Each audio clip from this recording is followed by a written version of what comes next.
Hello world forever. CNC basic of CNC அப்படின்னு சொல்லி இதுக்கு முன்னாடி நம்ம பேசியிருக்கோம். ஸோ இன்னைக்கு CNC நீட் எந்த இடத்துல தேவைப்படுது CNC அது எந்தெந்த அப்ளிகேஷன்ஸ்ல யூஸ் பண்றாங்க அப்படின்னு சொல்லி தான் பார்க்க போறோம். அதாவது கம்ப்யூட்டர் நியூமரிக்கல் கண்ட்ரோல் அப்படின்னு சொல்லக்கூடிய இந்த CNC மிஷின் பத்தி தான். ஸோ இதுக்கு முன்னாடி பாத்தீங்கன்னா NC கண்ட்ரோல் யூஸ் பண்ணிட்டு இருந்தாங்க, அதாவது நியூமரிக்கல் கண்ட்ரோல். இப்போ எல்லாம் எல்லா இடத்துலயும் ரோபோட்டிக் CNC. ஸோ இதுதான் அதிகமா யூஸ் பண்றாங்க.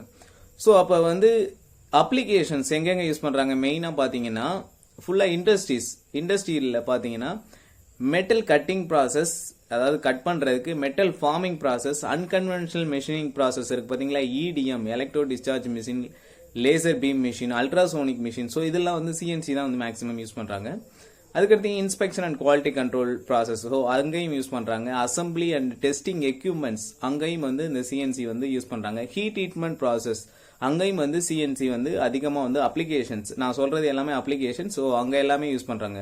ஸோ எதனால CNC நீட் எதுக்கு தேவைப்படுது அப்படின்னு பாத்தீங்கன்னா, இப்போ சாதாரண மிஷின்ஸ்ல நம்ம ப்ராசஸ் செய்யறதுக்கும் பட் CNCல பண்றதுக்கும் ஹை அக்யூரசி இருக்கும். செகண்ட் பாத்தீங்கன்னா ஃபாஸ்ட் ப்ரொடக்ஷன் இருக்கும். அதாவது ஒரு மணி நேரத்துல இவ்வளவு ப்ரொடக்ஷன் நமக்கு வேணும் அப்படின்னா சாதாரணமா மேனுவல்ல பண்றதுல அவ்வளவு இது பண்ண முடியாது. ஸோ அப்போ ஆட்டோமேட்டிக்கா CNCல ப்ரோக்ராம் செட் பண்ணோம்னா நமக்கு தேவையான அந்த ஃபாஸ்ட் ப்ரொடக்ஷன் கிடைக்கும். ஸோ அது போல மெயினா எதுக்கு அப்படின்னு பாத்தீங்கன்னா காம்ப்ளெக்ஸ் ஷேப்ஸ், அதாவது ரொம்ப காம்ப்ளிகேட்டடா ஷேப்ஸ் இருக்கும் மிஷினரிஸ்ல டிசைன் பண்ணும்போது. ஸோ அந்த காம்ப்ளிகேட்டட் டிசைனை கரெக்டா